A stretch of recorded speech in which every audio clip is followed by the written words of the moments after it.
Hello, everyone. I'm Jose Stevens, and this is the first of a 9-part series on the PersonEssence System for understanding personality. And the PersonEssence System is a small part of a much larger philosophy known as the Michael teachings to a lot of people. And in this series, I'm going to concentrate on the personality system, which is actually a very big topic all on its own. And this personality system is, there's like a thread that goes through all of PowerPath articles and webinars and seminars. And it's even part of our one-year program, Shamanic Studies program. And it's also part of a Trends Talk that we do every year, which is going to be on the 5th of December. And that looks at this coming year and all the events there. And we use this personality system to describe the year. So it's an important part of our work, and you'll recognize it here and there and help you understand more about what we're talking about. So it's helpful that way. And this first session is an overview and an introduction. So this session is gratis. It's a free session, and there's a fee for the entire series, which I'll talk about at the end. We'll discuss that.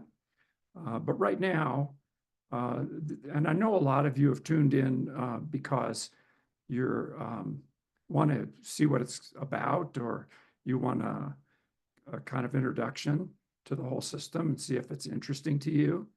And hopefully you'll get a good sense of it from this first session. So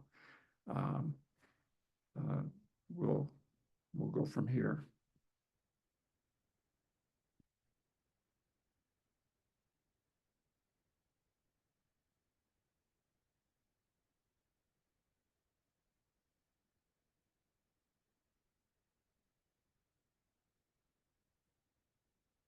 Okay, so the PersonEssence system, it's called PersonEssence because it's a combination of two words, personality and essence. And each one of us has a personality that goes along with our body. It's the way our body behaves and in the world and acts and has motives for doing things and all of that. And then, of course, each one of us has a higher self or an essence, or there's so many words for that. And each one of us is a kind of blend between the two of them.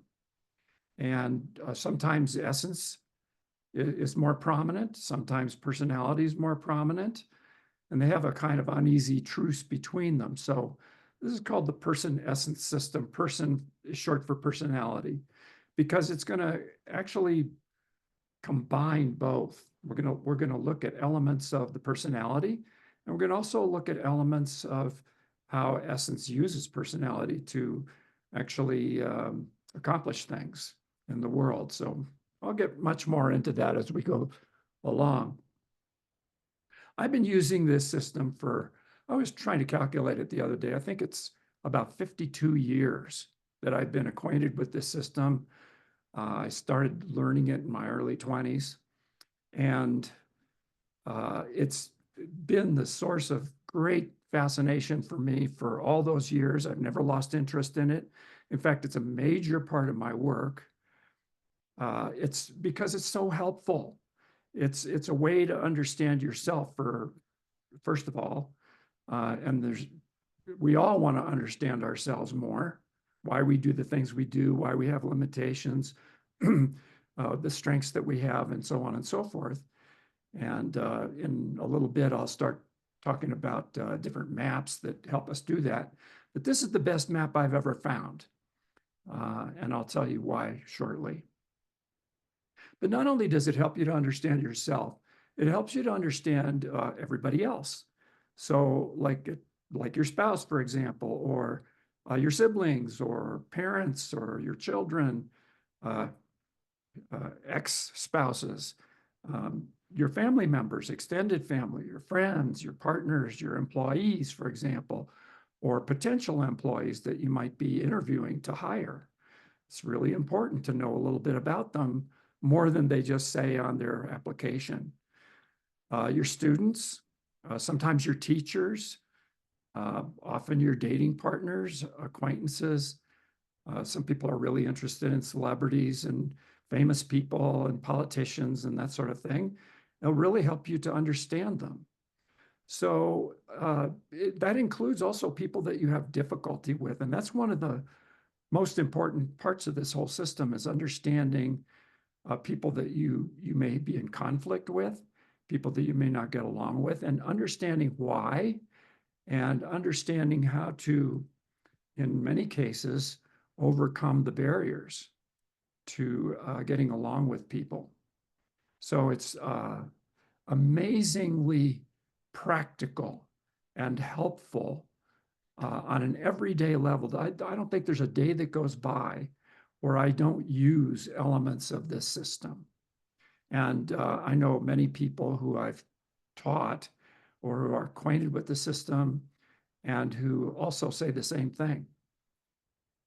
Now, by training, I'm a psychotherapist, and I've been a psychotherapist for about as long as I've been studying this system. And over the years, it's really helped me to understand my clients and help them to understand themselves and quickly, so we can cut through a lot of assumptions and theories and confusion and long explanations. We can really cut through that by using this system to help pinpoint where the difficulties lie, where the strengths are, all the things I just got through saying. So it's a really, really good way of working, no matter what your profession is. It's a really great way of understanding the people that are your customers, or the people that you actually have to work with on a daily basis. And that can make all the difference in whether you like a job or hate it. So it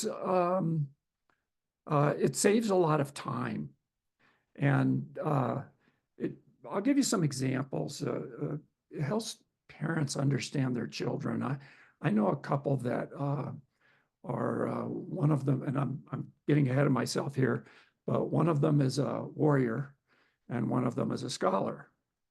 And they had an artisan child, and they did not understand where this kid came from. The kid was so different from themselves, didn't follow any of their expectations for what they thought their children would be like. And they were in total confusion. And because of that confusion, it was hard for them to not judge their child as maybe having something wrong with them, or something was astray. And so by discovering that their child was an artisan who was extremely creative, who was not linear, who was somewhat chaotic in his approach to life, but was in some ways kind of like a genius, it really helped them enormously understand him and give him the kind of space and the room that he needed to express himself in the way that helped him the most. So that's just one of thousands of examples of how the system can be extremely useful. It also helps you to develop compassion for people who are doing the best they can, but maybe they happen to be confused, or maybe they happen to be in more primitive stages of their development. And maybe you've judged them heavily because they didn't measure up to your expectations or your standards, or they didn't behave properly according to your view of what that is. And it's a little bit like your kids. Like when you have a 5-year-old, if you didn't know they were 5 years old, you might judge them heavily for the way they were behaving. But if someone were to tell you, oh, they're only 5, then you would go, oh, yes, sure, that's okay. You know, they get into trouble, they throw tantrums, they They have their own way of being, but that's fine. That's the way a 5-year-old is. And they're gonna develop, they're gonna grow from there. It's the same way with everyone we meet. Everyone we meet is exactly the way they're supposed to be. They're perfect the way they are, even if they don't meet our expectations in the moment. And so there's a stretch for us to understand them and to have compassion for them. And there's nothing like a good map, like a good system, uh, personality system to help with that process. So it has extraordinarily beneficial results.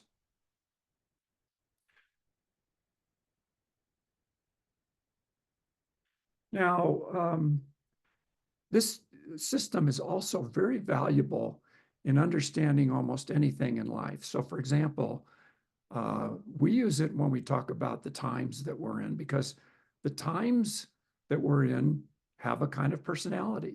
We even label them as generations, or, we talked about the Roaring Twenties, and we talked about uh,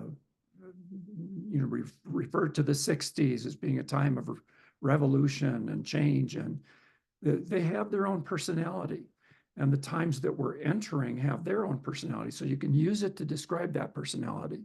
And you can also use it to describe the personality of a whole country, or an organization, or a community, and so on and so forth.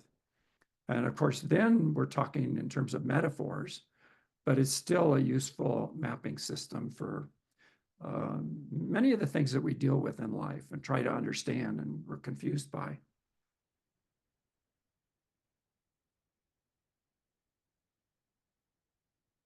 So we're going to spend some time getting acquainted with the whole system, how it works, and I'm going to give you examples where I can. The purpose of this personality system ultimately, I just got through mentioning this, but I'll say it a little differently, is to promote unconditional acceptance of everyone. And in order to do that, you have to understand why people are different. And once you understand why people are different, you can begin to grasp that underneath those differences, we're all the same. We're all one. So on a personality level, we're all very, very different. On an essence level, we're all one. And so it's very, very important to constantly understand that, to have it be our reference for understanding the people in our lives and ourselves. And what we're doing here is that it's always that dichotomy. And it's okay. It's okay that we have differences. It's not a bad thing. We don't all have to behave the same all the time. It's okay to have diversity. And as long as we know that we're all the same being at a much, much bigger level, much more comprehensive understanding of the universe. So the PersonEssence System is really what I like to call a map. It is a map. There's all kinds of maps. They all provide different information. And sometimes they provide different information about the same thing. So for example, you could have a topographical map of the land. You could have a highway map. You could have a political map, and so on and so forth. You could have a map showing, an agricultural map showing what kinds of crops and things are grown in certain areas. And you're actually looking at the same territory, but you're looking at a whole different set of information. So maps can be extremely informative that way. And there's lots of maps that are oriented toward understanding people, and we'll get into that in a moment. So it's important that a map not be too simple, because if it's too simple, it's not really that helpful. Maybe just an outline of the United States wouldn't be all that helpful, but if you add highways and you add landmarks and you add cities and you add mountain ranges and lakes, and all of a sudden now that's complex enough to be interesting and valuable to us. but it can't be too cluttered either. You can't pack too much information into a map or it's chaos. And then you can't really find what you're looking for. So it has to be simple enough, but complex enough to be useful. And maps are really helpful because they orient you. A map is never the territory. So this system is not the same territory as living human beings, but it sure does help to have a map when you're in the wilderness, because it can show you which direction to go in and where you happen to be. And so even though the map is not the territory, it's a description of the territory, and it can help to orient you in the territory that you're in. And in the same way, this system is a map that helps to orient you where you happen to be vis-a-vis all the other people that you hear about or have to get along with or whatever. So it keeps you from getting lost. And it's extremely helpful if it includes landmarks. But after a while, you can discard the map. Once you know the territory pretty well, you can take the map and set it aside. You don't need the map anymore because the map has been internalized. And then you can use it as a way of knowing where you are without really using the labels anymore. Like, you don't really need to know that something is a mountain. You don't really need to know that those are trees over there, because you've automatically, it's part of your knowing. So as you're walking through the forest, you don't have to say tree, tree, tree. No, you just know that it's a forest, and you just know that there's a path there. And so in other words, labels are important only at the beginning, and then we set them aside. Some people are really antagonistic to labels, and I can understand why. I say, I don't want to be labeled. I don't want to label anybody else. And there's virtue in that. But there's a step in between. There's a step where we have to identify basics in our environment so that we can then incorporate that knowledge and information, and then we can set the map aside. And we don't need it anymore. We don't need labels anymore. So it's a temporary thing. It's like a tool. You pick up a hammer when you need it. You pick up a wrench when you need it. But you don't have to carry around a hammer your whole life. So just a little bit of perspective on maps. Now, in reality, there's a lot of things that change, but there's some things that really don't change very often. Like a mountain range is not going to change much, but a forest might burn down. And then you get into that territory and you go, wow, this really looks different to me. I better get a new map here that includes that shows that the forest is not there anymore. But the mountain is probably going to be there for a long, long time. So we have to tweak our maps. We have to update them. And we update the language in them. We update sometimes the information in them. And like all maps, this system is very ancient, and it has been used for thousands and thousands of years, which surprises a lot of people. But over time, things change, culture changes, languages change, and information gets distorted. And it has to be revisited, and it has to be presented in latest language. And that way it can be, it's like it's tweaked to still be useful. It doesn't use its usefulness.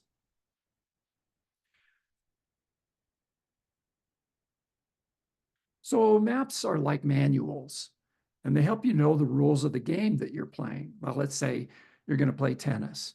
Well, you have to, before you can play tennis, you have to know what a racket is, and you have to know what a net is, and you have to know what the ball looks like and is, and you have to know what the lines mean around the tennis court. Otherwise, you can't play that game. So in a larger way, we're all playing the game of being human on this planet called Earth. And Sure, we can just discover ourselves here and sort of learn the hard way how life works, or we can have some kind of a helpful manual or map that gives us the rules of the game.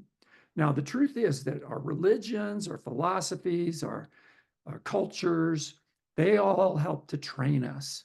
They all help to give us information as children as to how to be maybe an adult in the society and what to expect and what the rules are. But most of these systems that we use for educating ourselves and educating our children are sorely out of date, and they're extremely limited and very distorted. And so they're not that useful anymore. And we need a map and a manual that's up to date that can tell us exactly what the truth is and not what a bunch of dogma is or assumptions or belief systems that really don't apply to everyone and don't apply to us anymore.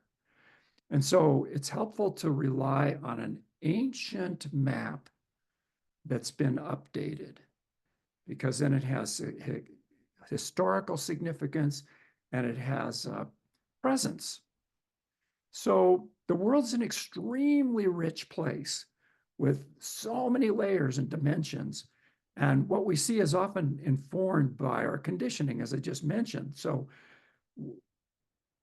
there's so many things that are very, very interesting. And we could just pick the example of a tree.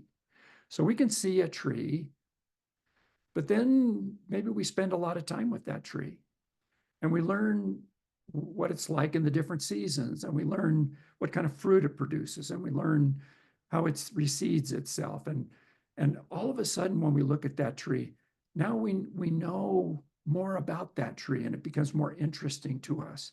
And we start to see that the tree actually has a circulation system, and the tree has an aura around it, like an energy field around it. And the tree actually emits light, and on and on and on. And that is our world with regard to people. Is that first we meet somebody and we just glance at them and we judge them for just a few things: how they're dressed, what kind of expression is on their face, and so on. But as we get to know people, we discover more and more and more about them that is absolutely fascinating. And if we have a manual that helps us to do that, all the better. So lots of ancient maps. There's palmistry, there's astrology, there's numerology, there's calendar systems like the Mayans used. Over here on the left of your screen is the Mayan calendar, and it's extremely complex. And it actually, you can calculate what type of a person you are in the Mayan system, and then that will help you to know day by day how that day is affecting the type of person that you are according to that map. I had it done when I was in Guatemala, and it was determined that I was a bat, because they use animals as the symbols of different types of people. So I'm a bat, and bats are people that fly around it. Well, I'm using a metaphor here, but they basically can see in the dark. And that's a metaphor for my ability to actually see a lot of things that other people don't see or feel or know. That's my job. My job is to find out about those things and then to communicate them to people that are day people, so they don't fly around at night and collect information in places in the dark. So that's just an example of using one kind of map for somewhat useful purposes. So when I was a university professor, I taught tests and measurements in college for a time, not for the whole time. It wasn't my favorite subject, but it was interesting to me. I taught abnormal psychology systems, diagnosing systems. I taught the Rorschach ink blot test and help people to diagnose using the DSM system, the diagnostic manuals. Some of those at that time, some of those maps divided people into neurotic, psychotic, and character disorders and things like that. Of course, it was a program to train counselors. For the first couple of years after I graduated, I tested people with neurological problems. I tested people that had brain damage. I tested alcoholics. I tested for people who were applying for government assistance. And I had to give them batteries of tests. And I had all kinds of people come in who were dysfunctional, who maybe they had been in an accident and their brain wasn't functioning as well anymore. And so I learned a whole lot about tests and measurements, and I learned a whole lot about people. Now, today, there's a lot of personality systems. There's Myers-Briggs, there's the Enneagram, there's more than I could possibly name here. Some of them were developed for business, for vocational purposes, to get certain skill sets, understand what a person is good in so they could hire properly, all kinds of things like that. So there's psychology maps, and there's some maps that are more esoteric and like the Enneagram, and they have like their roots in mystical systems.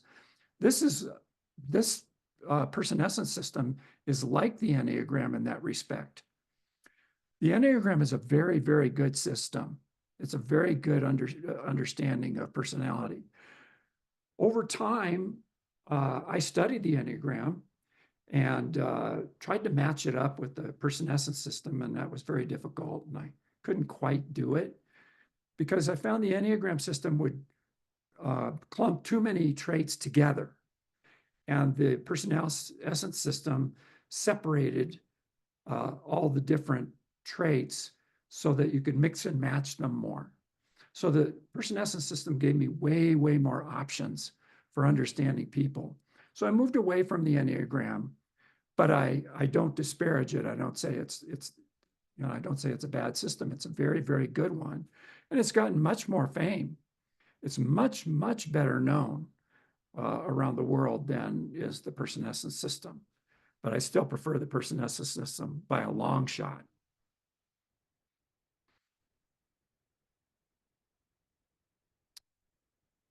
So what are the origins of this system? Well, the origins, like I said, go way, way back in time.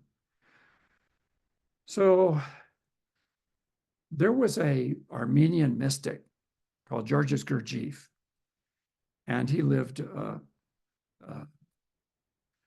about 100 and some years ago. And he was a brilliant philosopher and came up with aspects of this system. He would talk about centers, and he'd talk about chief features, and all these are elements of this system. He didn't get all of them, though. He only got some of them. And there were many groups of people that studied. They were called Gurdjieff groups at the time, and they would study his teachings. And they became acquainted with this. And one of the people was Sarah Chambers, who is on the left of your screen. That's Sarah Chambers. She was a public health administrator in Berkeley, California. And when I met her, it was in the early 70s. And she was also, unbeknownst to her day job, she was also a brilliant medium.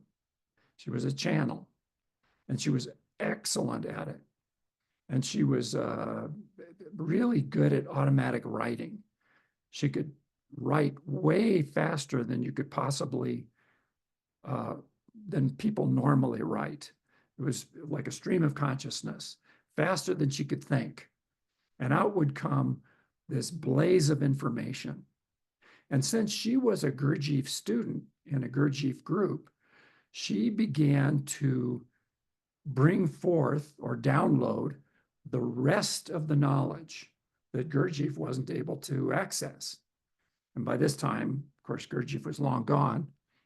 And so Sarah Chambers gathered a group around her. People were attracted to what she was doing, and a group gathered around her, and they would meet weekly, and she would bring forth more and more and more information. Well, people said, well, who is the source of this information? She said, well, it's not me. I'm just the medium. And so they began calling this individual, this person, the teacher. And they called them the teacher for a long time. But eventually that got old, and they said, well, don't you have a name? Isn't there something we could call you? And they said, well, call us Michael. And then it became known as the Michael Teachings. But the name Michael has no particular meaning. It's not the Archangel Michael. It's not this Michael or that Michael. It's just a name. It's just Michael. And so as I studied this system and got to know the person essence aspects of it, I gave it the name PersonEssence because I wanted to use it with my clients. I wanted to use it with ordinary people. I wanted to use it with business people. And so it wasn't going to work if I called it the Michael system, because people would say, well, who's Michael? And Michael was no particular person. So I called it the PersonEssence System, but it has its origins in the Michael teachings. And the Michael teachings said that this system has been taught many, many times throughout history in different cultures and different civilizations. And it is the origins of the caste system in India. In India, they have the Brahmin and they have the merchant class and they have the this and the that. But the problem with it was that over time, it got very distorted. And then people began to put it into a hierarchy. And then certain types of people were considered to be at the top of the hierarchy, and certain type of people were considered to be at the bottom of the hierarchy. And then it became an extremely destructive system because the information was twisted by means of the ego to favor certain people and harm others. And so the whole system had to be renewed. And so this is what was happening in the early 70s, was that this system was being renewed through, a little earlier, Georges Gurdjieff, and then through Sarah Chambers. And I got to know Sarah Chambers when I was in graduate school. I was going to the School of Social Work in UC Berkeley, and I met a psychologist there who told me about this group that was meeting, that was downloading this information. And to make a long story short, I eventually joined that group and became an avid student and studied it for years. And actually, Sarah Chambers and myself and Lena, and we all became fast friends, and until her death, which was in the 80s, the late 80s. Oh, no, it was actually in the mid 90s, actually. She lived. So that's a little bit about the origins.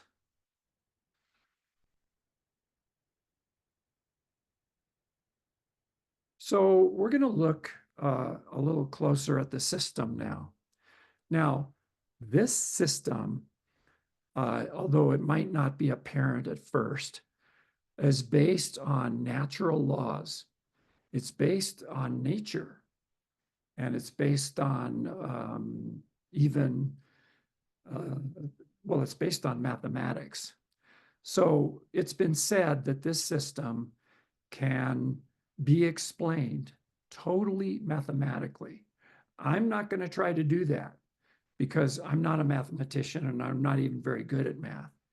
But I do know and have seen how this can be translated into numbers, so a numeric system.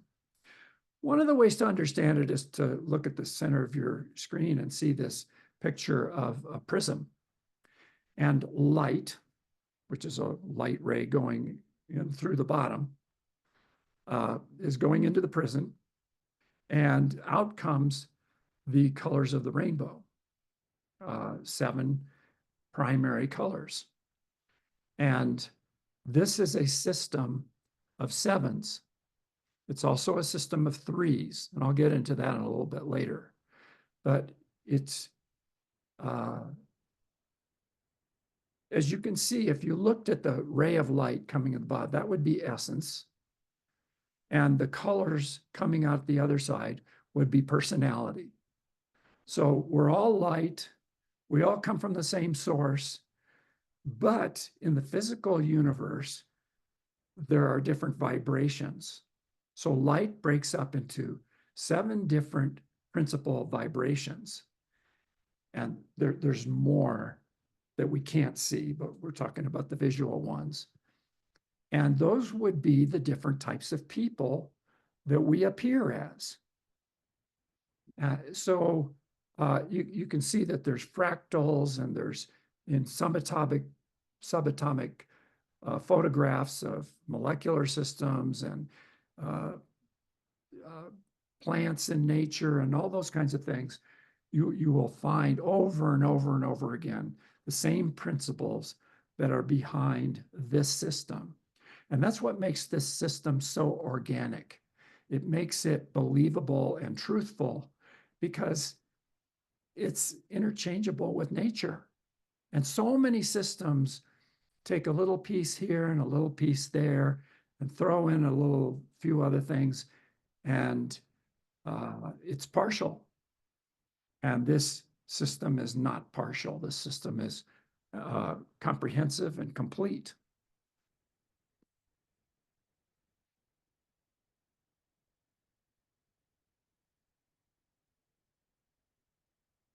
So like I said, it's not within the scope of this class to explain the relationship of the system to mathematical and physical laws, but they do underline the entire structure of this chart that you're looking at. Now, this is a map. This map I've been studying for 52 years. There is an enormous amount of information telescoped onto this map. And at first you look at it and it just looks like a bunch of words.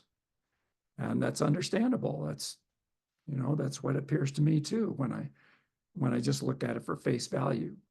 So we're going to spend a little time here understanding this chart in pretty good detail so that you'll at least understand how to decode it and what the different parts of it mean.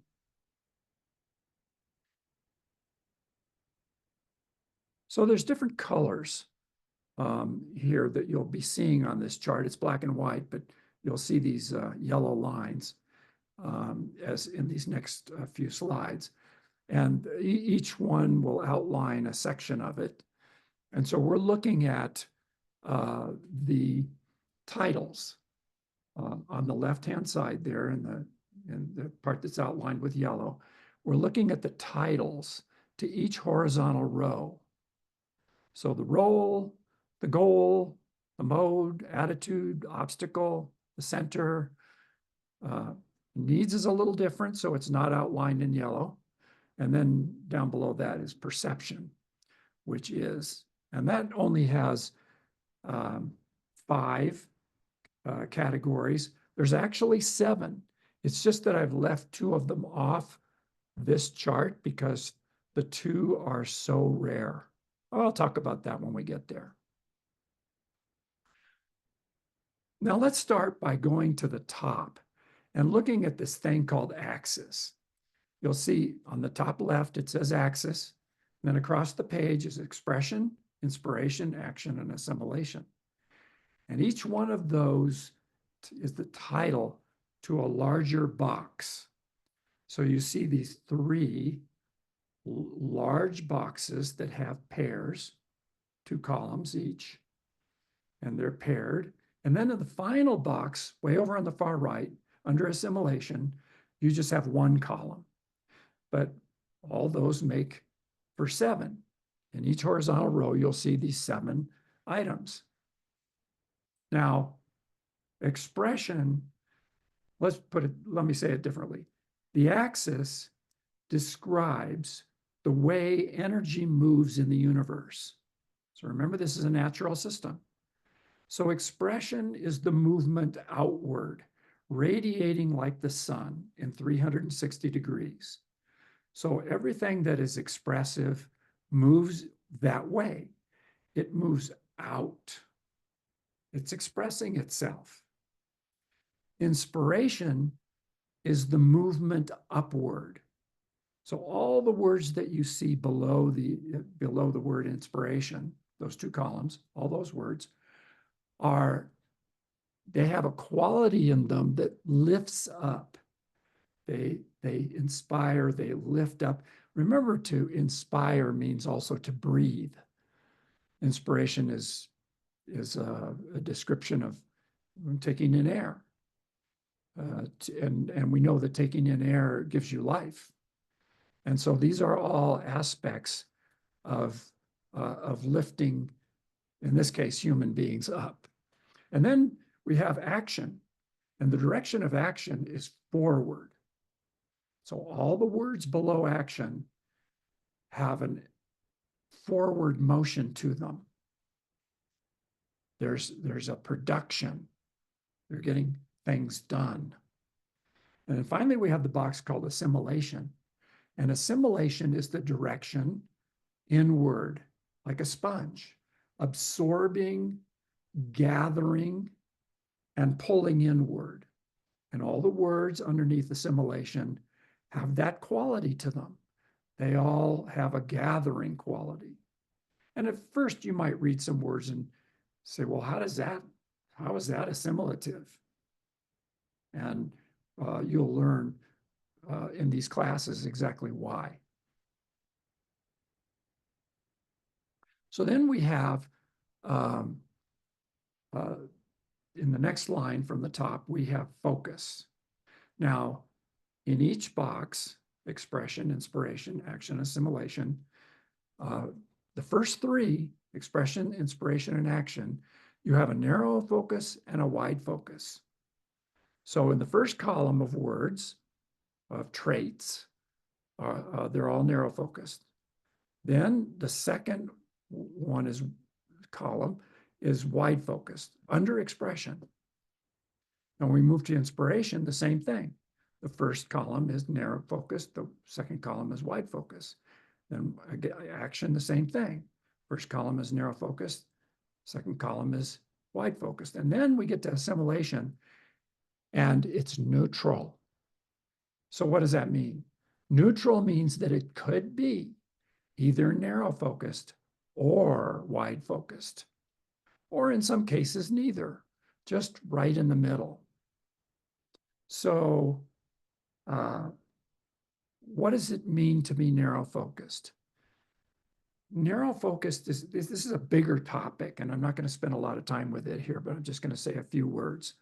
Narrow focus means that the person's personality is designed with that particular trait in mind to focus in and handle something that's very immediate. The wide focus person is not so much a detail person. The wide focus person is one who manages the big picture. So I'll take the first two words in the first column. Artisans are people who, like, for example, an artisan might go into their studio and work on a piece of art. The sage is more a person who goes on stage and talks to a whole audience. So you can see one is designed for the wide experience, for the big picture, for more people. The artisan is designed for something more immediate. One is not better than the other. They're just different. And that's the case for the whole page that you're looking at, is this differential. And it becomes extremely important as we'll get to know different types of people and what they're designed for. And you'll readily see this, that they're a narrow focus person or a wide focus person. Or they may be a narrow focus person with wide traits, or a wide focus person with narrow traits. And so the possibilities are endless. Millions, we have 8 billion people on the planet, and you will hardly ever see two charts exactly the same.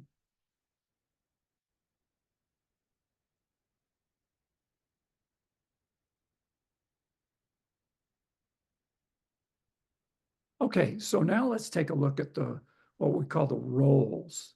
Now, the reason these are the archetypes, these are the 7 main types of people that you'll find in the world, and they're character types. Now, the role is very interesting because the role not only has a outward personality style, but they also are an artisan in essence. In other words, it goes deeper. The role goes deeper than the rest of the traits on the chart. The role actually has something to do with them on a much deeper level. In their higher self is being an artisan. And the way it plays out is however the personality interprets that. So all of them are like that. So when we say somebody is a sage in essence, we mean that that's their core, that's their deep self. And it's also how they're going to show up in the world.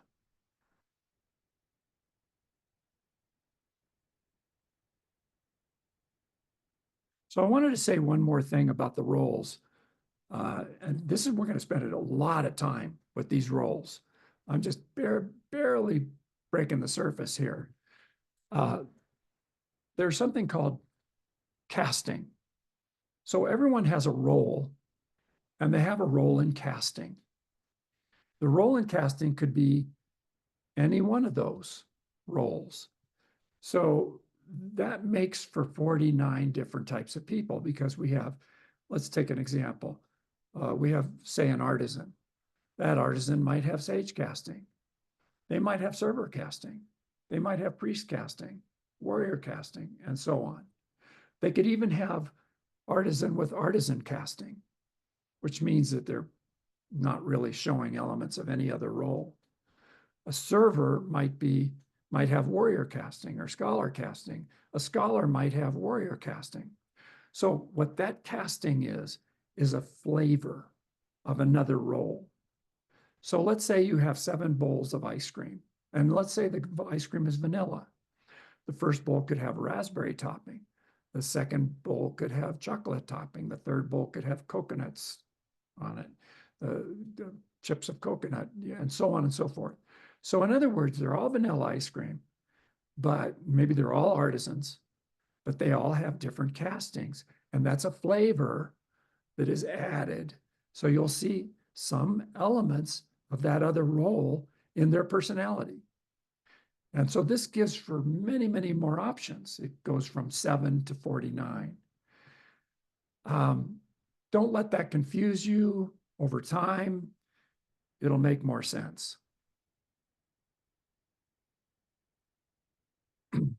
Now, the goals are different from the archetypes. The goal is only has to do with your personality. It has nothing to do with your essence. It has nothing to do with your higher self. It's just a local trait. It's just something that you're showing up with in this body at this time in this life. And the goal is what determines your primary motivation to be. In other words, what motivates you in life? Well, some people are motivated by they just need to discriminate. In other words, they're the type of person that when considering 100 bottles of wine, they will pick only one bottle that represents the absolute best. So we would call that person highly discriminating. Like, how could you do that? How did you know which one was the best? Well, they've developed the taste. Maybe they have training, maybe whatever, but they're motivated that way. They do that with everything. They go through life that way. Whereas the other person may go through life motivated by acceptance. They just want to be accepting. They want to be accepted. So they'll be friendly to most people. They'll be compliant. They'll be easy to get along with. They'll be, you get the idea, because they're motivated at a deep level to accept people, situations, life itself.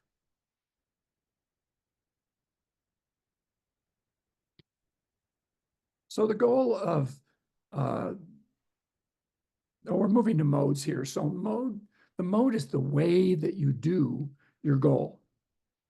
So the goal, remember, is your motivator.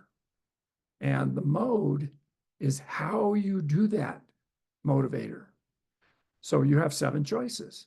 You can either do it cautiously, you can do it powerfully, you can do it with reserve, you can do it with passion, you can do it with perseverance, you can do it with aggression, you can do it with observation. So let's take one of them. Let's take the goal of growth, because the goal of growth is very popular. A lot of people have it. A lot of you have it. So how do you do your growth?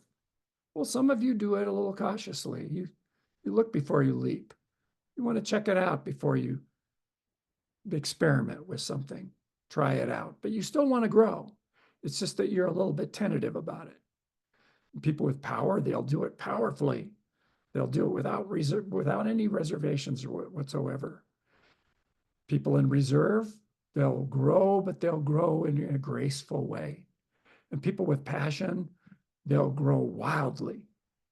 They'll throw caution to the wind and boom. Perseverance, they'll pursue it to the bitter end. Aggression, they'll knock everything out of the way so they can grow. Observation, they'll watch, they'll look, they'll listen, they'll observe, they'll notice, and that's the way they grow.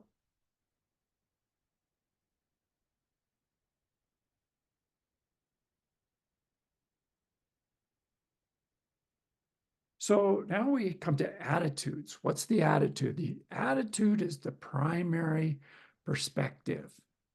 It's the primary, let me say it differently. Let's say that you have a choice of 7 sunglasses, and they're all different shades, different colors. So some of them are brown, one of them's blue, another one's green, another one's yellow, orange, so on. Now, they're all going to show you the world, the same world, but they're going to show you a different slant on the world. For some, the filter is orange, so everything is going to appear somewhat orange. Another one's going to appear somewhat blue, and so on. Now, this is another trait that you adopt, just your personality. It's not of your essence. You may have it all your life, but it's more of a surface trait. So a skeptic, for example, will be somebody who has a habit of just doubting everything first. So they want to investigate. They want to check things out before they just jump in and believe it. An idealist is somebody who is very positively oriented. They have high standards. They look at the most positive outcome first, and they expect the world to be that way, and doesn't always turn out that way. A stoic is somebody that keeps their cards close to the vest. They don't express very many facial expressions, but they have a deep inner life. Spiritualist is oriented towards spiritual matters. A cynic tends to look at the dark side first. And incidentally, they're often comedians. They're often quite funny. Realists tend to be just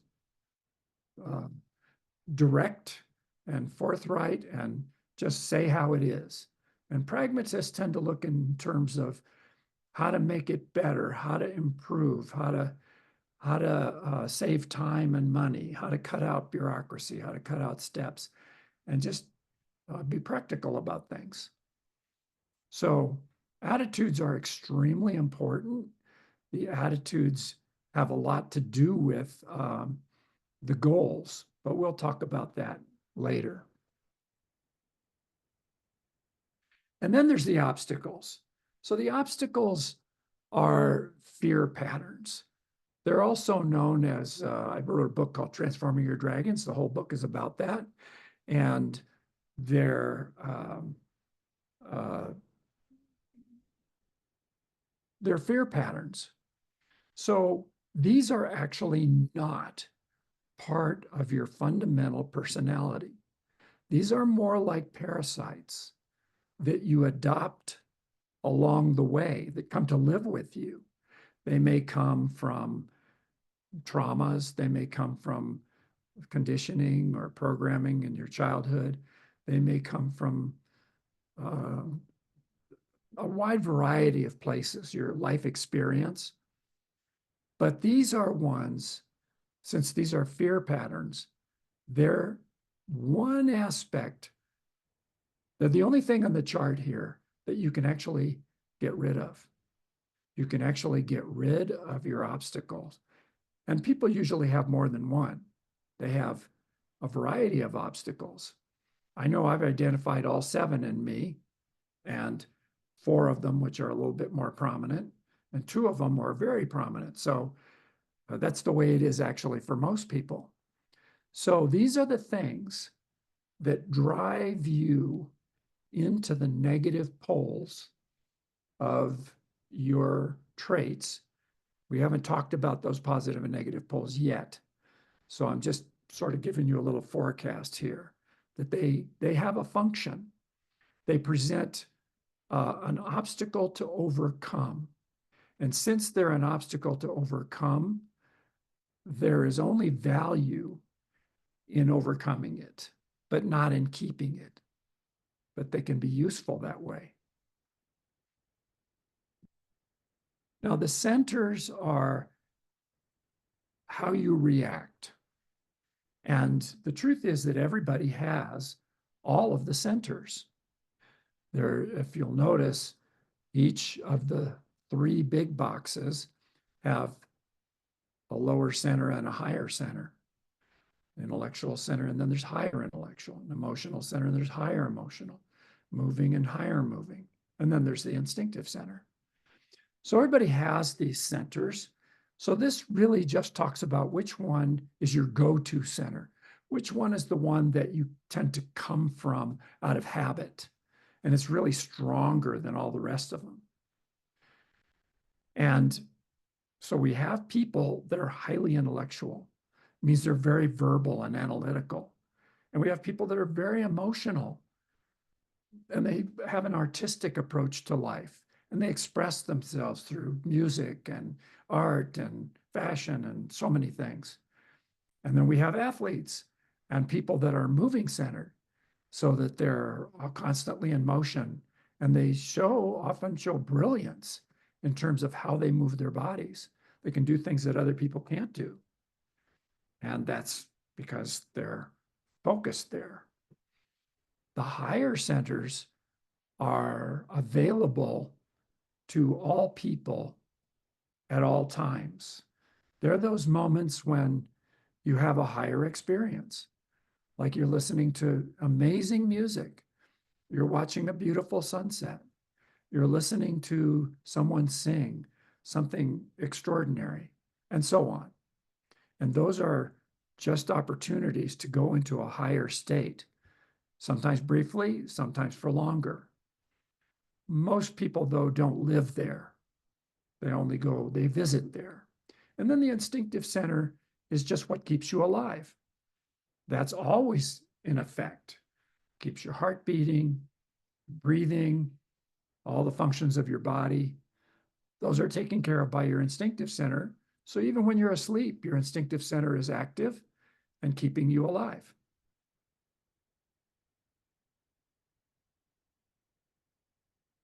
So then there's perception. This is a huge topic all of its own.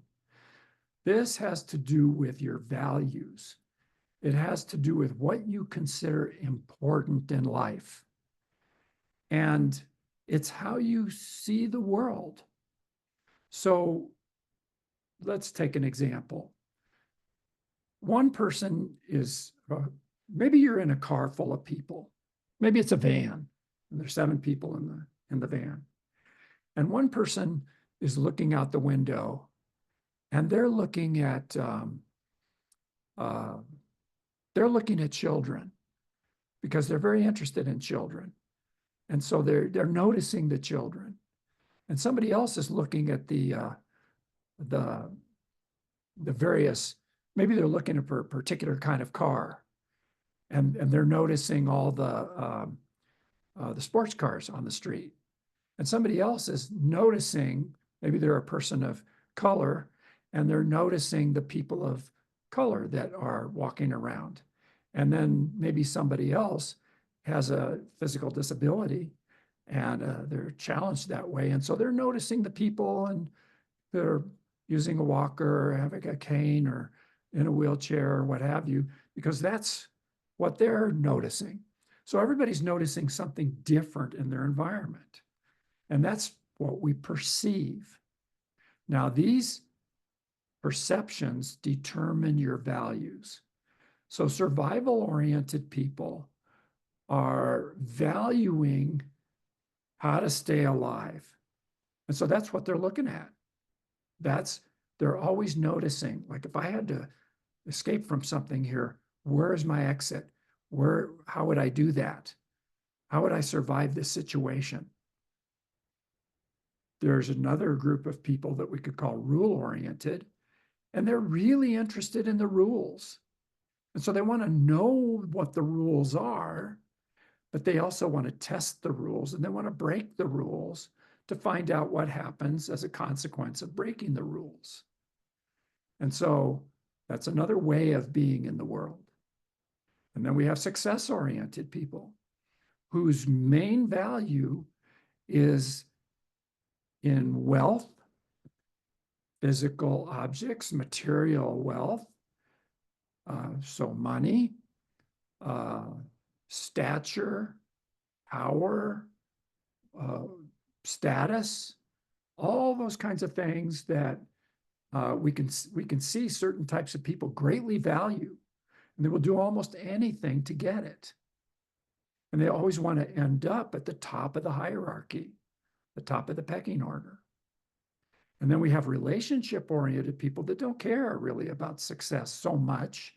And they're much more oriented toward people and relationships and studying relationships, their relationship with themselves, their relationship with other people, their relationships with animals and the world, or the natural world, or their relationship with spirit. And so they're much more aware of their inner life. And then we have philosophically oriented people. And philosophically oriented people are really more interested in the big picture. What's this all about? What are we all doing here? Where are we all going? What really matters? What really matters? And so they're philosophical. And then I mentioned earlier that there's 2 other categories that I don't have on this chart. One we could call elder, and one we could call master.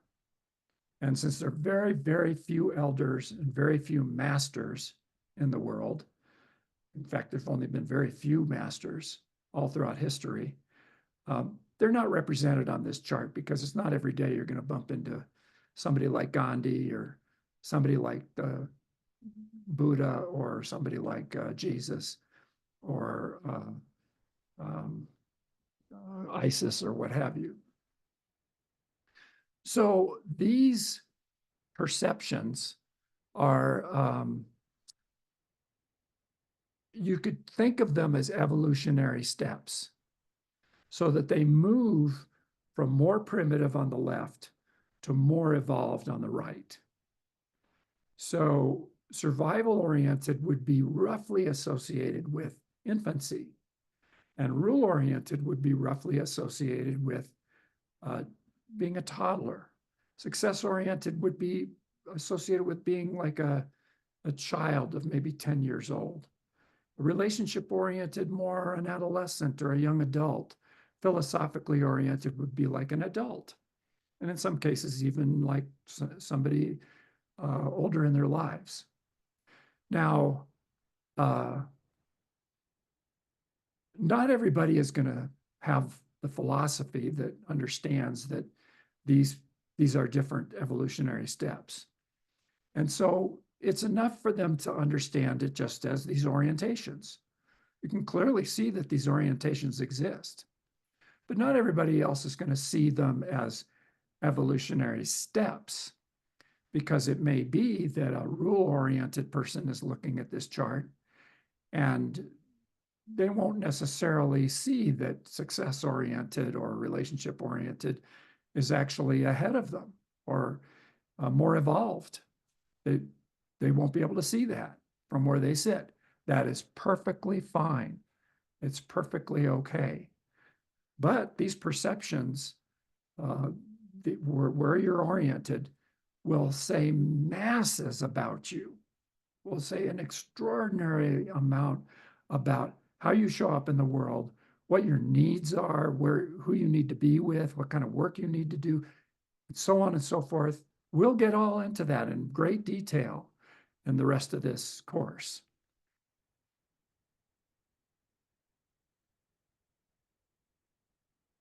Now, the needs function a little differently. There are 9 needs, not 7. And these needs are really more having to do with, what do you need to be happy? What do you need to be fulfilled? What do you need to feel right about your life? And so everyone has these set of 9 needs in a different order of priority.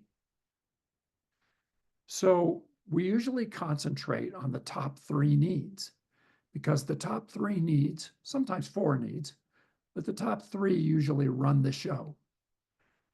The needs that come after that are somewhat important, but not majorly.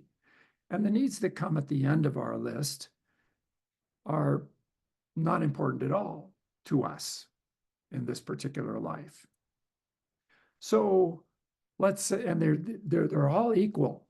I should say, by the way, that all the traits on this whole chart are absolutely equal. I'll say more about that in a moment. But with regard to the needs, there's no order in them. There's no hierarchy or anything. They're just all equal in value. But the ones that you have at the top of your list are going to determine whether you're happy. So I'm just going to arbitrarily give you an example. Let's say that you have a need for security as at the top of your list. It means that you want to know, you need information. You want to know that you have enough money in the bank. You need to know that you have enough income coming in every month that you'll be able to pay your bills.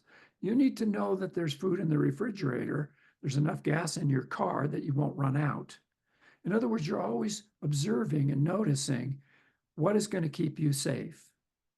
And under ordinary circumstances, that could be those basics I just mentioned.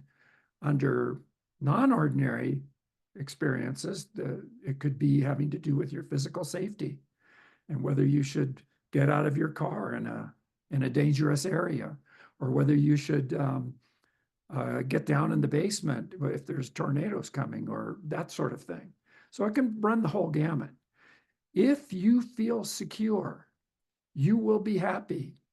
If you do not feel secure and you don't know where your next rent check is coming from, then you will not be happy, because that will be a big thorn in your side. So that's the way these needs work. Somebody else may have security at the bottom of their list. They don't even think of those things. It's not important. They're perfectly happy whether they have the next month's rent or not.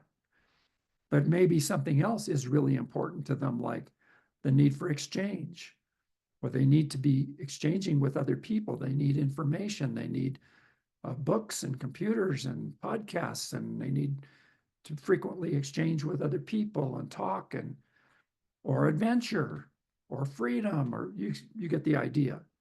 So these, if your needs are satisfied, then you'll be happy.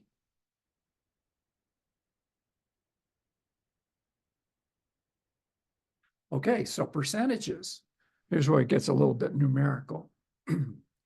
So this is a map, a different map of the roles, and it's showing their percentages in the world population. So let's go over, start with to the right, where you can see warrior there. Warriors are 25% of the population in general. Now, I'm not talking about very local situations.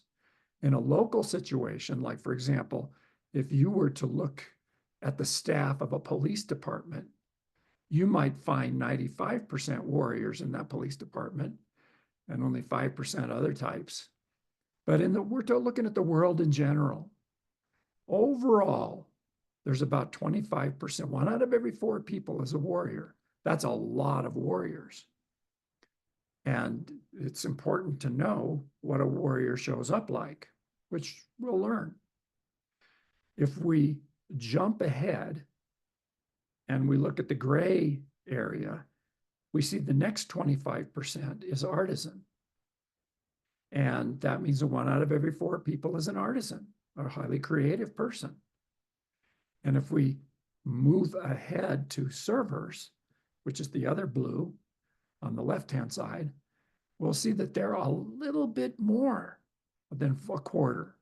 They're 27%. In fact, there's more servers in the world than any other type of person. So then that means that there's fewer of the other types. So if we have warriors, artisans, and servers, we have over 75%, 3 out of 4 people will be represented by those types. So that means that there are some types that there's very few of. So if you look at the bottom of your screen, you'll see a little yellow sliver, and that represents kings. And kings are only 1% of the population. 1 out of every 100 people is a king. If we look to the left of that and up, we'll come to, no, let's go to the right just to be consistent here. We'll go to the right over to the orange and see priest. And priest, there's only 3%. 3 out of 100 people. You don't need too many kings. You don't need too many priests. So if you think of a beehive, how many queen bees are there in a hive? There's only 1. How many soldier bees? A lot. So people don't like to think of human beings the same way they think of ants or termites or bees. But remember, this is based on nature, the rules of nature. And in nature, we have these very similar configurations all the way from termite mounds and ant mounds and beehives, all the way up to human beings in terms of numbers of types. So we move to sages. Over on the left is green sliver. And there's a few more sages, there's 7%.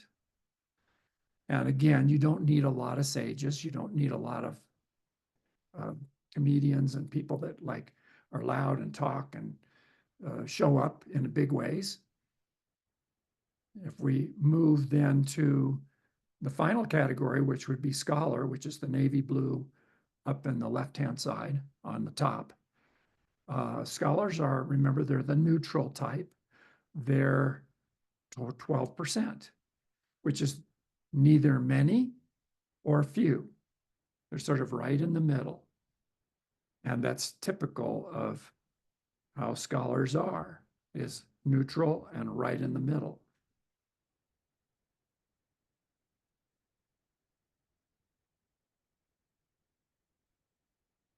Okay, there's other ways that you can map this information that's on your chart. In some ways, the chart is not the best way to illustrate these different aspects. But it's one way of getting all the information onto one page, which is very convenient. But each aspect, like the roles, could be mapped like this, like a wagon wheel. And so you can see in the wagon wheel, it actually reveals certain information that we didn't have in the chart. So it shows that the neutral type is always going to be in the center. And think of this as a wheel, and the axle is going to go right through the center of the wheel where the scholar is. So that open space there allows the scholar to have access to all the information about the other types. So a scholar is going to know about priests. A scholar is going to know about kings. A scholar is going to know about sages. Scholars can know about servers, warriors, and artisans. But if you're an artisan, and that's represented by the yellow line, the axis that goes across through the wheel, artisans on one side, sages on the other. Remember, they're both expression types. An artisan can understand a sage can understand an artisan.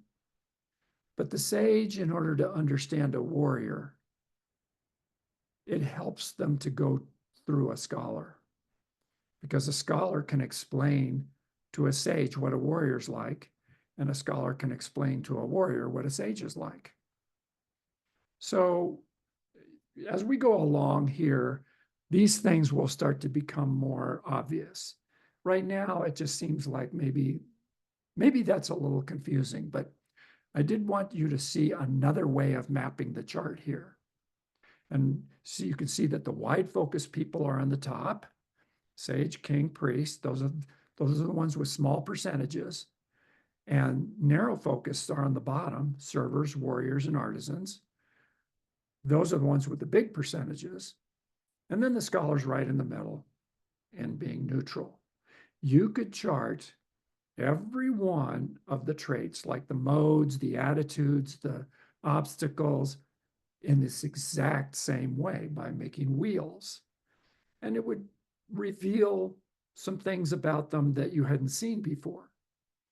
So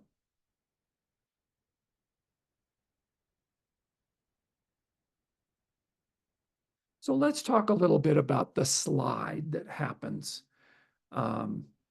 with all the different horizontal rows on the chart. But right now we're looking at the goal as an example. So the goal, the first two goals under expression are discrimination and acceptance. And discrimination, if you have a goal of discrimination, then you will slide, on occasion, you will slide over to acceptance, maybe 20% of the time. So you'll be in discrimination 80% of the time, and you'll be in acceptance 20% of the time. So let's take somebody that has a goal of discrimination. And remember, they're kind of very picky. They're interested in selecting out the very best. So they maybe have fewer friends than another person. They'll just have like several friends that they trust and they love and they accept completely. So 80% of the time, they're in discrimination, but with those friends, they're in total acceptance. 80% of the time, maybe they're just gently pushing somebody away or saying, no, not you, not you, not you, not you, but you. You're the one I want to be friends with. So you can see that they spend most of the time in discrimination and some of the time in acceptance. The same is true for every pair that we look at. And by the way, some people are in acceptance 80% of the time, and they slide to discrimination once in a while, 20% of the time. Sometimes it's only 10% of the time. So people are very different. So under the inspiration category, we have abbreviation, slides to growth, Growth slides to abbreviation 20% of the time, 15% of the time, 10% of the time, some smaller amount. So whatever your goal is, you will have this other goal that you go to some of the time. So I have a goal of growth, for example.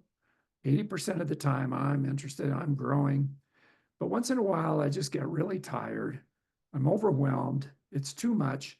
And I just have to go and take a nap. Well, when I'm taking a nap, I'm an abbreviation. Or maybe I get a cold and I can't do anything that day and I just have to stay home and lie in bed and read a trash novel. So I'm an abbreviation. So that, that may be 10%, 15% of my time. The rest of the time I'm in growth. So that's the way all of these work. Submission and dominance is the same way.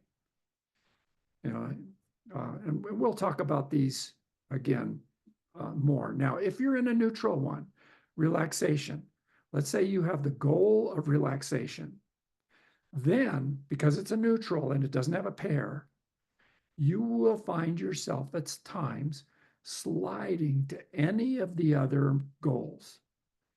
Maybe once in a while you'll go to acceptance. Once in a while you'll go to abbreviation, you'll go to growth, you'll go to submission, you'll go to dominance, but you'll always return to relaxation. And that's just how this works. Okay, so that we could call sliding to the other one. This sliding business happens with modes, with attitudes, with the obstacles, to some degree with the centers, but we'll get into that later. And it also acts with the roles.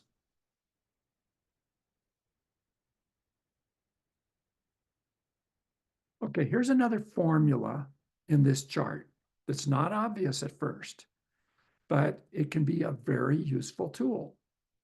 So the one that's marked here as the example is under action, submission and dominance as goals. So let's say that you have somebody with a goal of dominance. And let's say that they're not handling that goal very well, and they're sliding into the negative pole, which is dictatorship. And they're not having a very good time of it because not very many people like them because they're always trying to control everything and run everything, and they drive people off. So they say, well, how can I get out of this negative pole of dictatorship and get back to leadership? It's very difficult to go from dictatorship to leadership directly. So what's done there is that you can go from dictatorship and find something to be devoted about. Now, devotion is the positive pole of submission. That's the polar goal. So you go from dictatorship, find something to devote yourself to. It could even be like you get yourself a cat or a dog, and you devote yourself to that animal and you take good care of it. And all of a sudden now you're starting to learn a little bit about leadership. And so gradually you move from dictatorship to leadership. You could go the other way. If you have a goal of submission, but you're allowing yourself to be exploited all the time, then you don't go from exploited to devoted very easily. So the best way to do it is to go from exploited to leadership and then over to devotion. And now you're in the positive pole of submission. So I want to draw your attention. That's a little formula that works all over this whole chart. Okay. And again, we'll return to that at some point. It's very, very important to see these positive and negative poles. In fact, once you understand what your chart is, then you want to memorize the positive and negative poles, because the negative poles are going to make you miserable. If you're in the negative pole, you're going to be miserable. And other people that have to deal with you are going to be miserable too. And it'll be pretty obvious to you that you're in the negative pole because you won't be happy. If you're in the positive pole, you will always be satisfied. You will always be happy. It's a very, very simple thing. Then why don't we do it more often? Well, that's another whole story. It has to do with the obstacles. We'll get to that later. That's a huge topic. But just notice the importance, the importance of the difference between the positive pole and the negative pole for your life. It can make an enormous big difference. And I should say here that once you go into a negative pole, the rest fall like dominoes. So all of a sudden, you'll find yourself in the negative pole of almost all your traits, maybe all of them. And then you'll be truly miserable. But the same way, once you move into a positive pole of one of them, the others are going to rise up like dominoes. And all of a sudden, you're going to find your life going really well because now you're in the positive pole because they tend to act all together.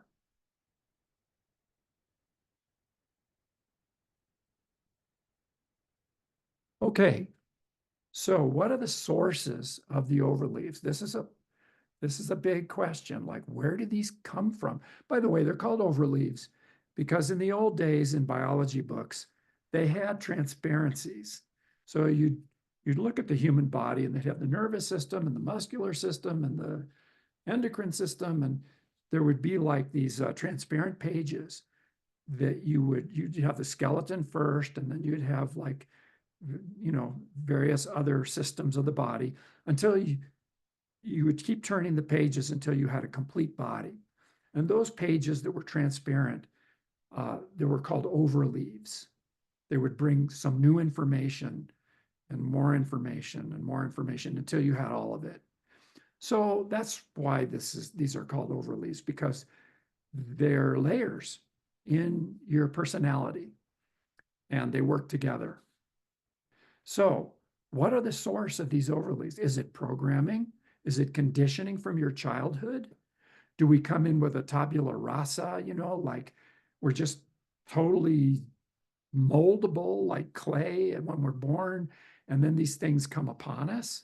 Or are we actually born with these things? Like, are we born with a menu with food already selected? Obviously, people's philosophies and belief systems take us to different places. Is it in our DNA?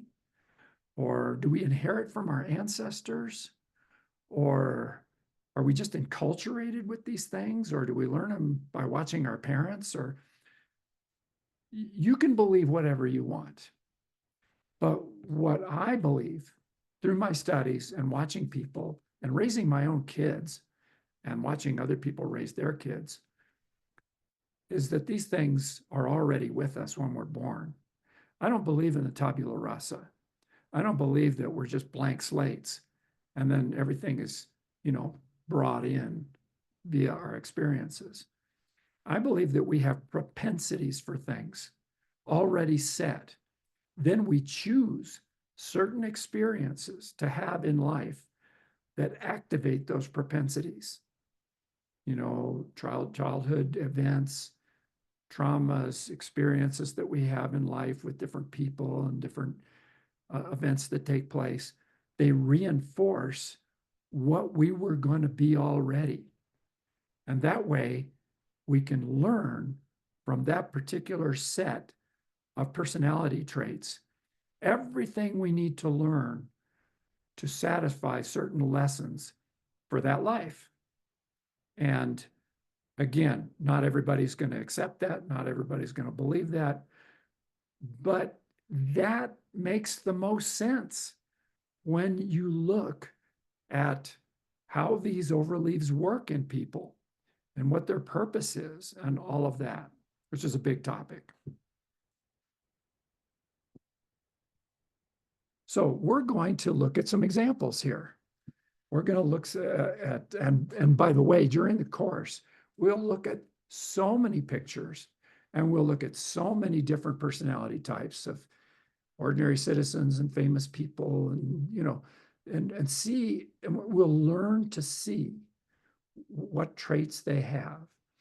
And of course, sometimes you need several photographs to see all the different traits. Um, but, a good photograph can tell you a lot. So this is Frida Kahlo, and she is an artisan. As you can see in the roles, she's an artisan. She was an artist extraordinaire. She's a very colorful individual. She was somewhat chaotic, but her art demonstrated an understanding of structure and form. And she had the eye. Being an artisan, she was not somebody to get up on stage and make people laugh or draw a lot of attention to herself, even though she was a kind of an eccentric. And over time, she became well known because she was kind of a colorful character. But she didn't try to do that. She wasn't going out of her way to draw attention to herself. She just was colorful. So uh, she had a goal of dominance. Now, she had a tough life. It wasn't easy for her. She was a rebel, and she wasn't afraid to break rules. And she was what would be called strong-willed. In other words, she did what she wanted.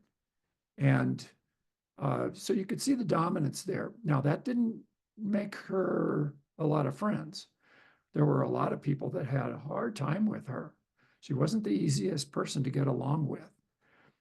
It would have been easy to get in conflict with her because she had very strong views about things. So that's sometimes the way dominance works, especially if it goes into the negative pole, dictatorship, which would sometimes happen with her. Artisans often have a little trouble with dominance, but we'll talk about that later. Her mode was power mode. So she was a very strong personality. She had dominance and power. That's what you find in a world leader. That's what you find in somebody who's like almost like a tyrant, or sometimes just a really good leader that uses those traits in a really good way. But that was hard for her. Again, she wasn't everybody's cup of tea. She's an attitude, she was a realist. She would look at things and just say the way they were, according to her. And so if some people like that, they can trust somebody that's a realist, that will just say how they see things, because they're not playing with the truth. They're not telling a lot of lies and things like that. They're just saying, hey, this is what I believe, take it or leave it, like it or lump it. Now, those are all just traits. But here's the obstacle that she struggled with, and that many of us struggle with. She was stubborn. She was rebellious. She didn't like to be told what to do. She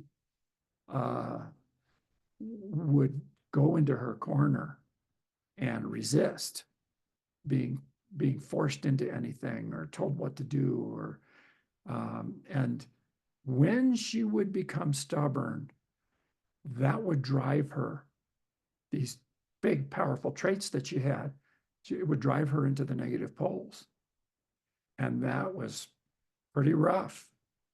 When she was in her positive poles, what a personality. This is a real mover and a shaker. This is somebody who would, make a difference. And she did. So you can see the possibilities available to her based on choices. Was she going to be stubborn or not about something? Or you get the idea there. She was also emotionally centered. So that was very helpful in terms of her having an eye for color, form, shape, texture, being an artist. She went with the feeling. She went with her own response to things, and not particularly how she analyzed it, but how she felt about it. And again, that was very much a part of her personality. She was relationship oriented. But you can see some of these traits are kind of challenging with relationships. So this was a life that she led where she learned a lot about difficult relationships. And that's a whole nother story. I'm not going to go into her history here because we have other people to look at here.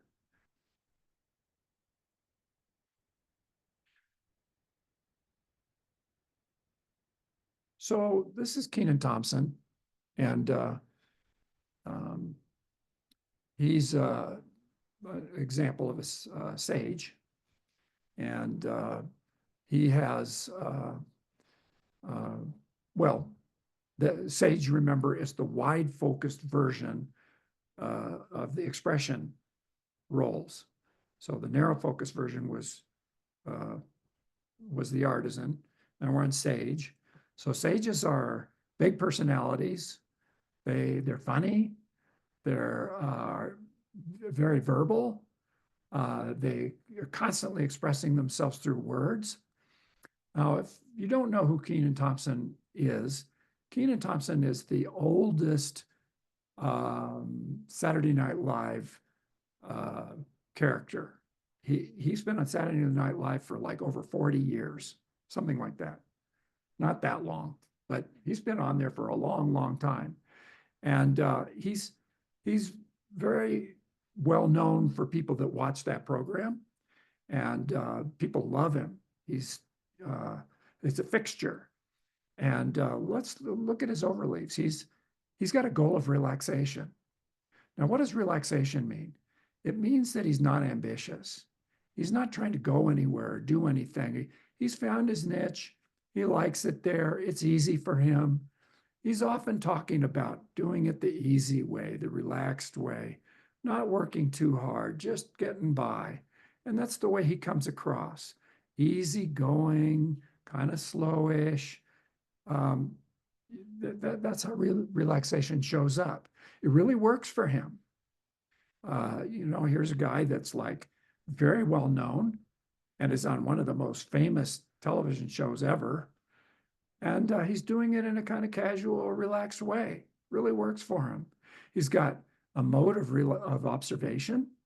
So he's really observant and notices, and he's always looking around, and he comments on things, and he's paying attention, and that's an easy thing for him to do. He's a pragmatist, so he's practical about it. He said, "I've got this gig; it's working for me. It's making me some money. It's made me famous. Why not? I'll just keep doing this because it works." So he's not out there trying all these different things. He's just doing what he knows to work. And he has mild self-deprecation, which is, just a little bit of doubts about himself that give him a kind of flavor of somebody that's not, real full of himself or not narcissistic or anything like that. He's just, sometimes the joke's on him and he'll laugh at himself. And so he's got a mild form of it, but not so strong that it kept him from becoming well known and famous. He's emotionally centered, which really helps an actor, really helps somebody with comedy. He comes from his gut. He just says things, as he feels them. And that really works for people. And it makes him very accessible and very likable by a lot of people. And over here, we're not pinpointing these people in terms of exactly where they are in perception, but it's clear that he's relationship oriented, even sometimes moves over into philosophically oriented territory. So we're not exactly sure which he is, but he's in that terrain, let's put it that way, because we don't know him personally. We know him from watching him on television and seeing how he shows up and all of that. Now, I want to give you some examples of artisans and sages. So I'm going to go back and give you just some names of artisans. Remember that Frida Kahlo was our artisan. So Haley Berry and Simon Cowell and Elon Musk, Paula Abdul, Emily Blunt, Matt Damon, Woody Harrelson, Christopher Lee, Heather Locklear, Robert Downey Jr., Jude Law, Jennifer Garner, Hugh Grant, Justin Timberlake, Liam Neeson, Kelly Clarkson, Cary Grant, Sting, Bruce Springsteen, Orlando Bloom, Jamie Foxx, Nicole Kidman, Renee Zellweger, John Cusack.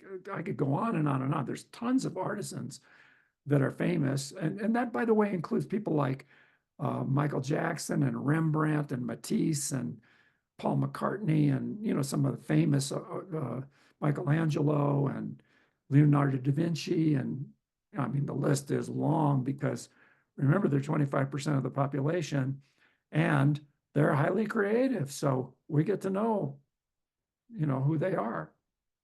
And then for sages, let's go to a list of sages.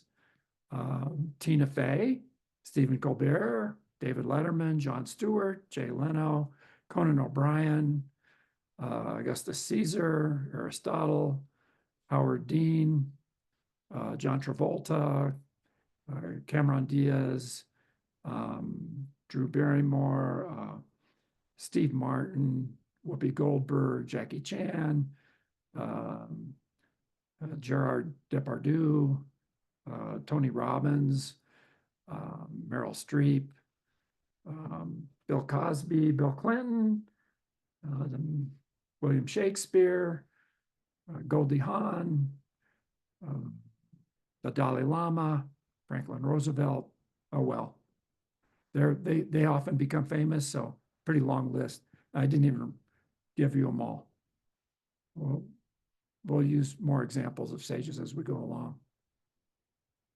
Okay, so we got Jimmy Carter here. Jimmy Carter is a server, and servers are seldom famous. They do have their famous lifetimes, but they're seldom as famous as a president. But he's a good example. He has a goal of growth, so he's done a whole lot of things in his life. He's always interested in learning and challenging himself and doing hard things, and he has. He's got observation mode, so he looks and watches and notices, and he's very astute. He pays attention to a lot of things. He's a spiritualist. You know, his faith is really important to him, and he's not afraid to talk about his faith in God and look through that lens. It informs a lot of his life. He's got self-deprecation, so he tends to have moments where he doubts himself and to look at himself really closely and see if he was okay or not, and even express that out loud sometimes. He's intellectually centered, so he's very articulate and able to explain things very well as a president. And clearly, either very late relationship oriented or early philosophically oriented. Quite an evolved human being, but not one that was really built for politics. Not somebody that would excel in drawing a lot of attention to himself and being successful. Not the easiest thing for him. So let me give you some examples of servers. There's not a lot of famous ones, so these are some of them. Mother Teresa, Laura Dern, Mia Farrow, Nelson Mandela, Prince Charles of England, who's now the king, Queen Margaret, who is his mother, Ram Dass, Jimmy and Rosalind Carter, they're both servers, Tipper Gore, Barbara Bush, Florence Nightingale, Harriet Tubman, Rosa Parks, and that's who I can tell you. So let's go to priests. Priests are the exalted, wide-focused version of a server. So they're built for the public. Here we have Martin Luther King, classic priest, Um, also with a goal of dominance, which he used very well. He needed to have that kind of presence as a Black person to do the kind of work he did and draw the attention that he did to inequity. Very good leader, but with reserve mode. So he wasn't in your face with it. He is very reserved. He is very graceful. He is very um, thoughtful in his dominance, but you could feel it. That's the important thing. Of course, his attitude was idealist. He had a dream. He had a vision of how things should be, and he always worked toward those ideals. He too had an obstacle of stubbornness. So sometimes he was very headstrong. Sometimes he wouldn't listen. And it did get him into trouble here and there, but overall, it didn't stop him from doing his life work purpose. And he was intellectually centered, so he was very articulate, and he could argue a point and make himself very well understood. And again, somebody who was relationship oriented, even at times looking a little bit like philosophically oriented, but most likely relationship oriented, because his life was no piece of cake. It was a challenge from the get-go. And he was working hard for people to be treated properly.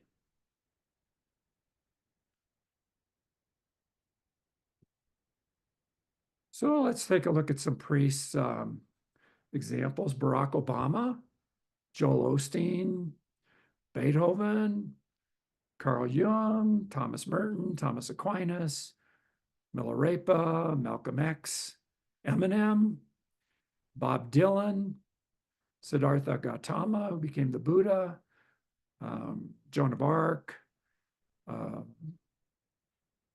Ralph Nader, Jesse Jackson, Martin Sheen, Billy Graham, Cesar Chavez, Jerry Falwell, Pope Paul VI, Linda Evans, Joan Baez, Sinead O'Connor, Rasputin, Machiavelli, and Napoleon Bonaparte.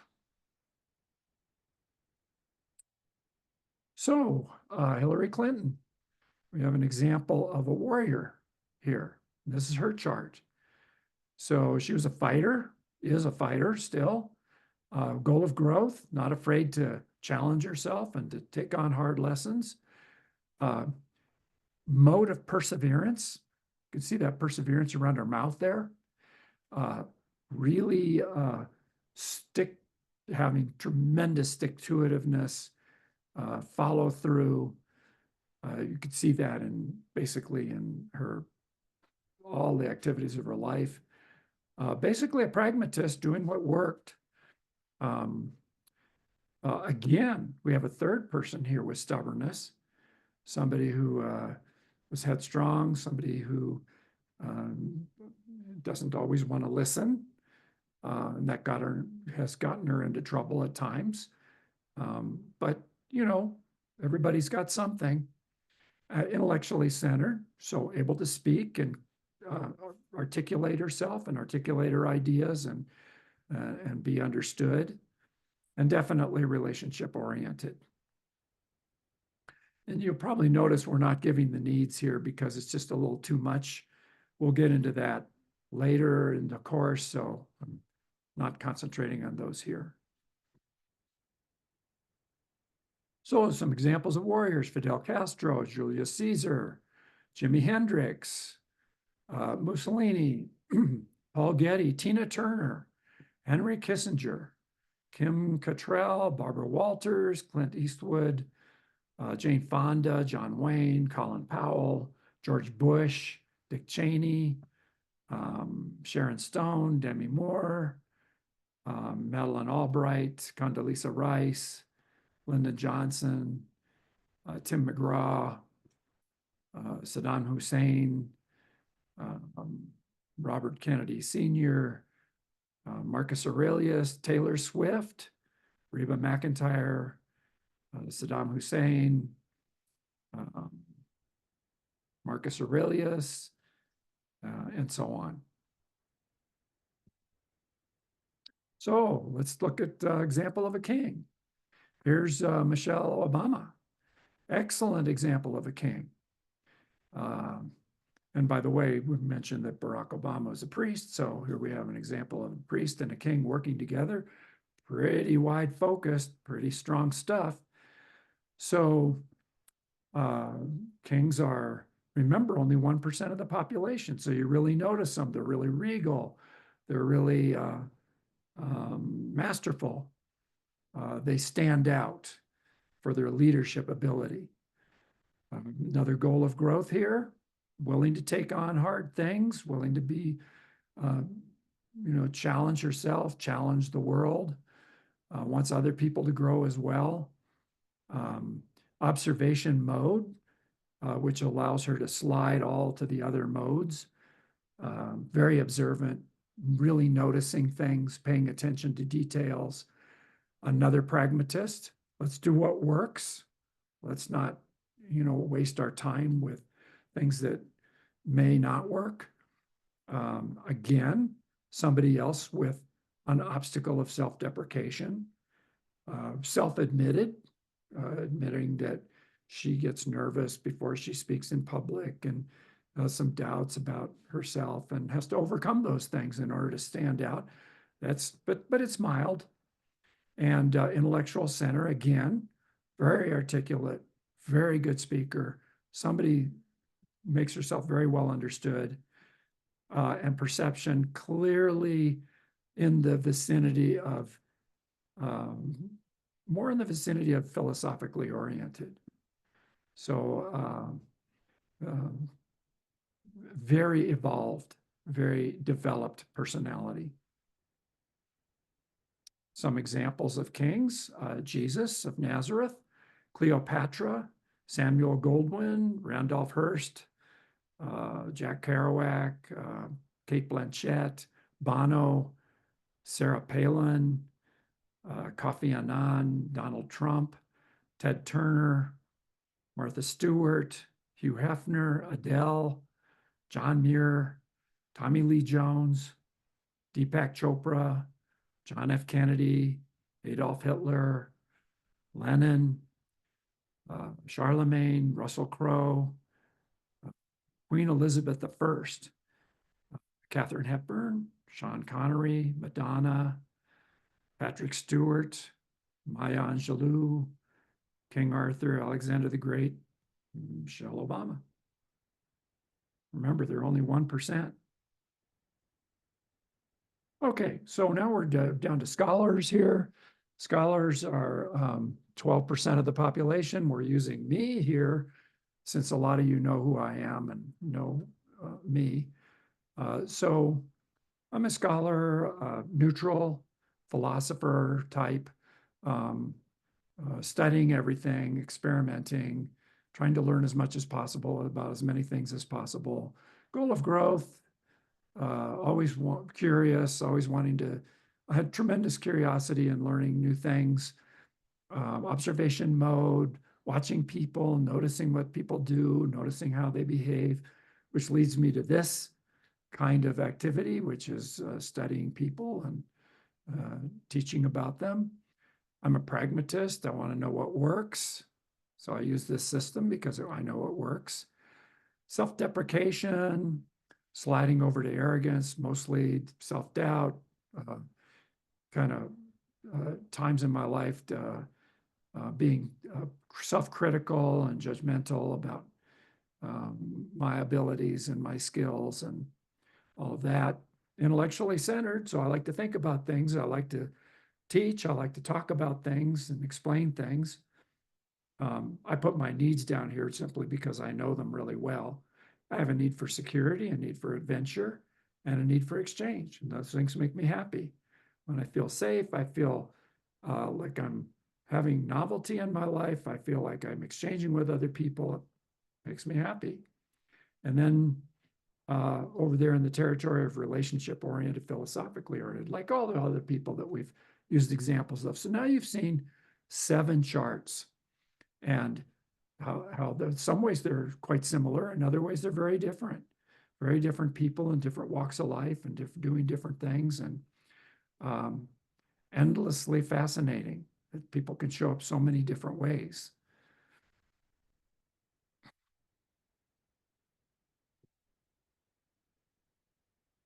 So I'll give you some examples here of scholars: Plato, Margaret Mead, David Attenborough, Heraclitus, Karl Marx, Leonard Cohen, Robert Oppenheimer, James Joyce, Ho Chi Minh, Alfred Whitehead, Ramana Maharshi, John the Apostle, Hilary Swank, Al Gore, Bill Bradley, Sigourney Weaver, Anthony Hopkins, Helen Hunt, Margaret Thatcher, Jodie Foster, Edwin Hubble, Immanuel Kant, Carlos Castaneda, Galileo, Nicholas Tesla,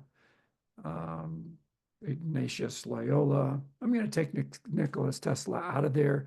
He's actually not a scholar. He's actually an artisan. You got in the wrong group there. Carl Sagan and Richard Nixon. So those are some examples of scholars in the world that some of whom you might recognize, other ones maybe not. So the personality system that we're talking about here is, like I said, is part of a much bigger philosophy called the Michael teachings. And hopefully I'll get to some of the other parts of the Michael teachings in future courses. But this course, like I said, is entirely devoted to the PersonEssence System. Now, let me talk to you a little bit about that. So if you're interested, I know a lot of you are just on this introductory course and gratis course to see, something about it, see what it's like. But if you're interested in taking the whole 9-part course, the pricing is the following. So there's an early bird pricing of $1,250, which ends on November 5th. So you save $250 by doing the early bird. And then after November 5th, the live series will still be available for $1,500, and you'll have recording access for all the live sessions, plus all the questions and answer periods, of which there'll be 2 main ones, where you can just ask all the questions you have about anything that we've discussed so far. And the live series is your opportunity to ask questions, because after the live series, then you won't get to ask questions because that won't be available. And so the live sessions are the most affordable in terms of price point. And after each session, you'll receive the link to the recording and a comprehensive workbook. And the workbook, I'll tell you, is like very detailed, and it is the result of years and years and years of work.